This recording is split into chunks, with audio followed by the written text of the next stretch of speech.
ये घटना है साल 1979 की, जब रेखा दो फिल्मों की शूटिंग एक साथ कर रही थीं। एक थी हिंदी फिल्म सिलसिला और दूसरी थी तमिल फिल्म मीनदम कोकिला। सिलसिला के स्टार कास्ट और उसकी शूटिंग की स्टोरीज तो आपने काफी सुनी होंगी, लेकिन इस तमिल फिल्म से जुड़ी अजीबोगरीब कहानियां इससे पहले ज्यादातर लोगों को पता ही नहीं थी। तो रेखा मुंबई और कुछ और लोकेशंस पर सिलसिला फिल्म की शूटिंग के लिए जाती और डेट्स के मुताबिक फिर तमिल फिल्म की शूटिंग के लिए चेन्नई चली जाती। इस तमिल फिल्म में कमल हासन और श्रीदेवी भी रेखा के साथ थे और इन तीनों का ही लीड रोल था। अब एक दिन हुआ ये कि चेन्नई के होटल चोला शेरेटन में एक शर्मनाक घटना घट गई, जिसने सबको चौंका कर रख दिया। उस होटल में काम करने वाले एक होटल स्टाफ ने बताया कि एक रात एक्टर कमल हासन की पत्नी वाणी गणपति बिना किसी प्री इंफॉर्मेशन के अचानक उसी होटल पहुंच गईं। उन्होंने रिसेप्शन से कमल हासन का रूम नंबर पूछा तो पहले तो उन लोगों ने आनाकानी की, लेकिन जब वाणी ने अपना इंट्रोडक्शन दिया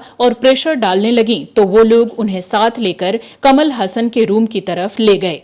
तब तक और भी कई होटल स्टाफ साथ में हो लिए। फिर रूम का कॉल बिल बजाया गया और जब कमल हासन ने दरवाजा खोला तो सब अवाक रह गए। उनके कमरे में अंदर रेखा भी मौजूद थी और वो भी बिल्कुल बेतकल्लुफ भरे अंदाज में। अपने पति को रेखा के साथ रूम में देख वाणी का पारा 7वें आसमान पर पहुंच गया और वो चिल्लाने लगी। उन्होंने रेखा और कमल हासन को जमकर बेइज्जत किया और घंटों भारी हंगामा होता रहा। रेखा ने अपने कपड़े समेटे और दबे पांव वहां से भाग खड़ी हुई। रिसेप्शन पर मौजूद स्टाफ ने इस बात की भी पुष्टि की कि कमल हासन और रेखा एक ही कमरे में रह रहे थे, जबकि रेखा का अलग रूम बुक था। बताया जाता है कि इस घटना की खबर अगले दिन मीडिया और फिल्म इंडस्ट्री में आग की तरह फैली। इसकी दो वजहें थीं। एक तो ऑब्वियस सी वजह कि कमल हासन मैरिड थे और एक साल पहले ही 1978 में फेमस डांसर वाणी गणपति से उनकी शादी हुई थी, और दूसरी वजह ये कि तब रेखा के अफेयर की खबरें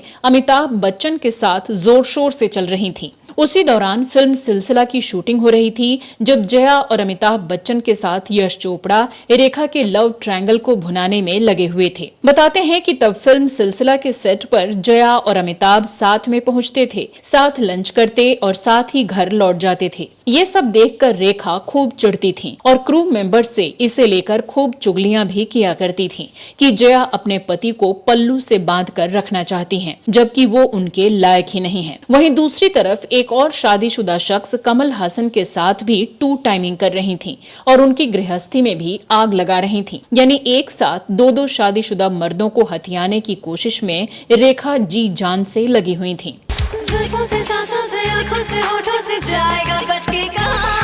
लेकिन जब ये होटल में हंगामा वाला कांड हुआ तो बवाल मच गया। कई लोगों को तो इस पर यकीन ही नहीं हो रहा था कि रेखा ने अमिताभ के साथ अफेयर होने के बावजूद कमल हासन के साथ कोई रिश्ता बनाया होगा। उन दिनों अखबार और मैगजीन्स के रिपोर्ट्स बताते हैं कि शूटिंग के दौरान ही रेखा और कमल में गहरी दोस्ती हो गई थी, लेकिन उस समय इस रिश्ते के बारे में लोगों को भनक इसलिए ही नहीं लग पाई क्योंकि तब जोर शोर से इनका नाम अमिताभ बच्चन के साथ जुड़ रहा था और रेखा ने उसी का फायदा उठाया। तो अगले एक हफ्ते में कई जर्नलिस्ट चेन्नई के उस चोला शेरेटन होटल में स्टाफ वगैरह के इंटरव्यू के लिए पहुंचे और खबरें छापी गईं। इससे इस फिल्म के मेकर परेशान हो गए और उन्हें लगने लगा कि इससे तो फिल्म की नेगेटिव मार्केटिंग हो जाएगी। फिर ये न्यूज सामने आई कि मीनदम कोकिला फिल्म से रेखा को हटा दिया गया है और मलयालम अभिनेत्री दीपा उर्फ उन्नी मैरी को उनकी जगह साइन कर लिया गया है, जबकि कमल और रेखा ने कई महीने तक इसकी शूटिंग की थी और उसके कुछ सीन के फोटोग्राफ्स आज भी इंटरनेट पर मौजूद हैं। तो रेखा की खूब किरकिरी हुई और फिल्म से भी उन्हें निकाल बाहर किया गया।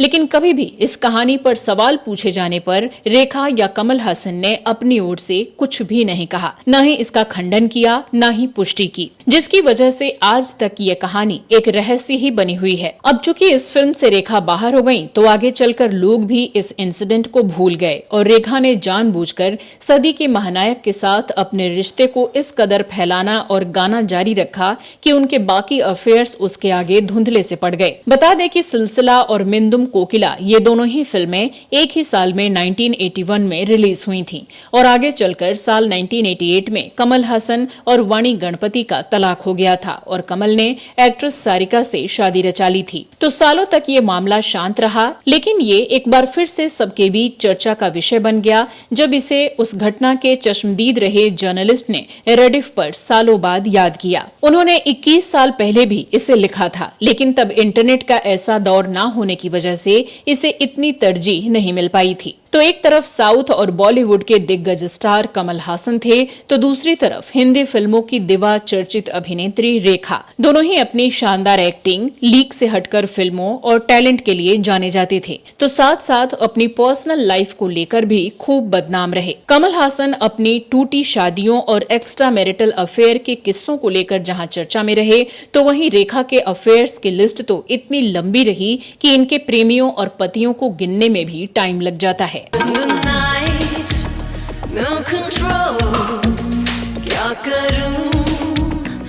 पहले बात कमल हासन की, तो करियर की शुरुआत में 1970 के दशक में कमल हासन ने साउथ की एक्ट्रेस श्रीविद्या के साथ कई तमिल और मलयालम फिल्मों में काम किया और दोनों के बीच अफेयर की खबरें आने लगीं। जब इन दोनों के रिलेशनशिप की न्यूज अखबारों में छपने लगी तो श्रीविद्या ने कमल से शादी के लिए कहा। बाद में कैराली टीवी से बातचीत में श्रीविद्या ने बताया कि तब तक कमल हासन कुछ हिट फिल्में देने के बाद बड़े स्टार बनने लगे थे और इसीलिए इनसे शादी से साफ इनकार कर दिया। कमल हासन ने अपनी प्रेमिका को कुछ साल इंतजार करने के लिए कहा, जिसे श्रीविद्या ने मना कर दिया कि इसके लिए उनकी फैमिली तैयार नहीं होगी, इसलिए बिना किसी कमिटेड रिश्ते के वो इंतजार नहीं कर सकती। ये सुनकर कमल भड़क गए और तुरंत वहाँ से चले गए और फिर कभी श्रीविद्या से कोई बात तक नहीं की। इस तरह इन दोनों का ब्रेकअप हो गया। श्रीविद्या ने ये भी कहा था कि मैं कमल के पिता के लिए एक पालतू जानवर की तरह थी। उन्होंने ये भी बताया कि इसके कुछ ही समय बाद कमल हासन ने वाणी गणपति नाम की एक फेमस क्लासिकल डांसर से अफेयर चला ली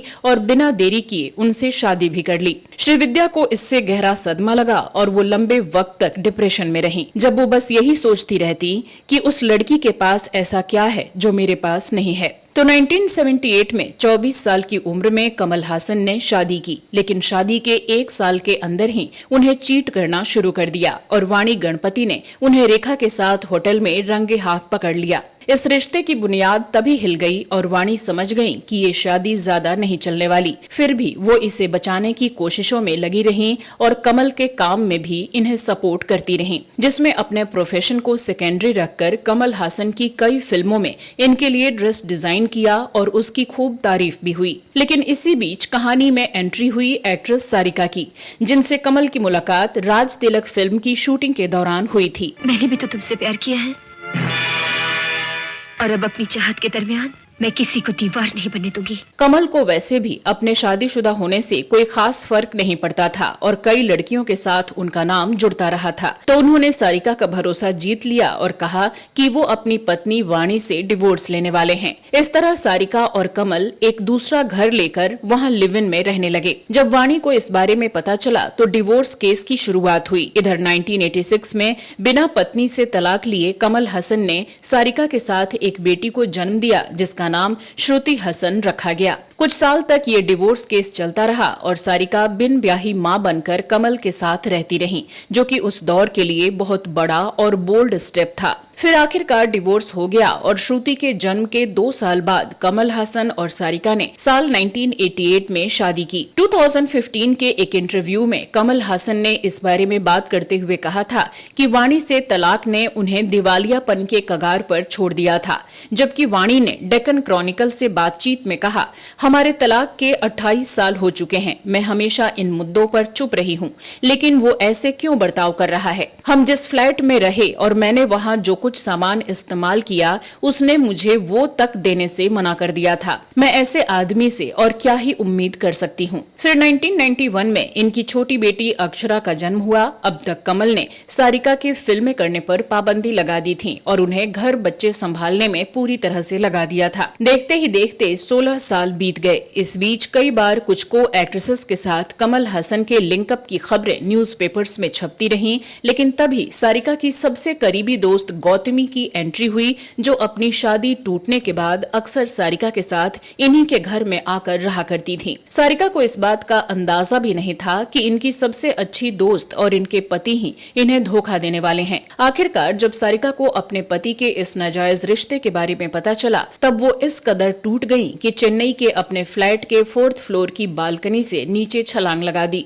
काफी चोटें आईं और हड्डी टूट जाने की वजह से उन्हें 3 महीने तक हॉस्पिटल में रहना पड़ा। फिर सारिका ने कमल हसन से अलग होने का फैसला किया और साल 2002 में केस फाइल कर 2004 में उनसे लीगली सेपरेट हो गईं। वो खामोशी से मुंबई वापस चली गईं और अकेली जिंदगी जीने लगीं और फिर से फिल्मों में वापसी की। कमल तब तक एक्ट्रेस गौतमी के साथ लिव इन में रहना शुरू कर चुके थे। वो भी तलाकशुदा थीं और एक बेटी की मां थीं। दोनों ने 1 दशक साथ समय बिताया और 2016 में किसी और महिला की एंट्री के बाद इनका रिश्ता भी खत्म हो गया। फिर 2016 में गौतमी ने एक ब्लॉग के जरिए इसकी जानकारी दी कि 13 साल तक कमल हसन के साथ लिव इन रिलेशन में रहने के बाद अब वो उनसे अलग हो रही हैं। इसके बाद कमल की लाइफ में एंट्री हुई इनसे 22 साल छोटी एक्ट्रेस सिमरन बग्गा की। कुछ दिनों तक इनसे भी कमल का रिश्ता चला, लेकिन फिर सिमरन ने अपने बचपन के एक दोस्त से शादी कर ली और ये रिश्ता भी यहीं खत्म हो गया।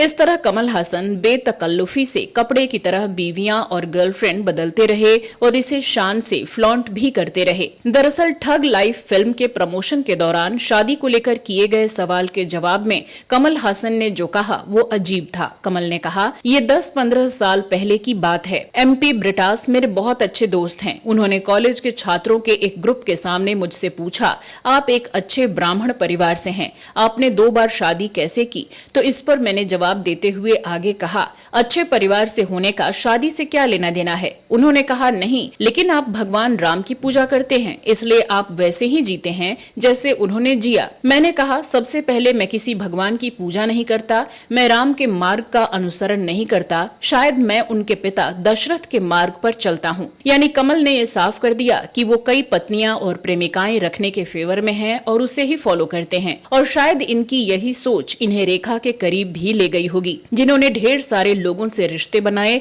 और 2 टाइमिंग भी की। तो चलिए अब बेहद शॉर्ट में रेखा के भी कुछ पार्टनर्स की चर्चा कर लेते हैं। तो फिल्म इंडस्ट्री में रेखा ने भी बेवफाई, चीटिंग और जिंदगी के मजे लूटने में कोई कोर कसर नहीं छोड़ी। बॉलीवुड में आने के बाद रेखा का पहला फेमस रिलेशनशिप रहा एक्टर जितेंद्र के साथ, लेकिन जितेंद्र ने शोभा कपूर से शादी कर ली और रेखा को छोड़ दिया। हम भूल गए रे हर बात, मगर तेरा प्यार नहीं। फिर रेखा ने डेट किया एक्टर किरण कुमार को, लेकिन ये रिलेशनशिप भी ज्यादा लंबा नहीं चल सका। आपकी आँखों में कुछ महके हुए थे। किरण कुमार से ब्रेकअप के बाद सरप्राइजिंगली किरण कुमार के ही बेस्ट फ्रेंड विनोद मेहरा के साथ रेखा रिश्ते में आ गईं। तेरे बिना जिया जाए ना। दावे किए गए कि विनोद मेहरा और रेखा ने शादी कर ली, लेकिन विनोद की मां ने रेखा को चप्पलों से मारकर घर से निकाल दिया, क्योंकि ये अपने पिता की नाजायज संतान थीं। तुझसे प्यारा कोई मिला, छोड़ा तुझे तो क्यों है? फिर रेखा की जिंदगी में आए अमिताभ बच्चन, जिस प्रेम कहानी को शायद पूरा यूनिवर्स ही जानता होगा।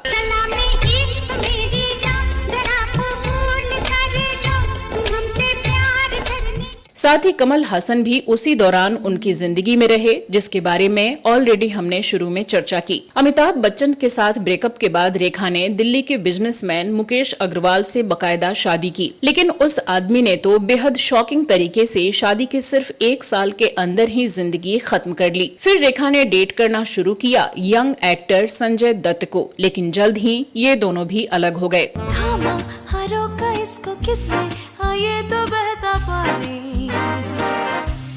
लेकिन ये इंसिडेंट अभी ठीक से शांत भी नहीं हुआ था कि खबर सामने आने लगी कि अब अक्षय कुमार के साथ रेखा का अफेयर चल रहा है।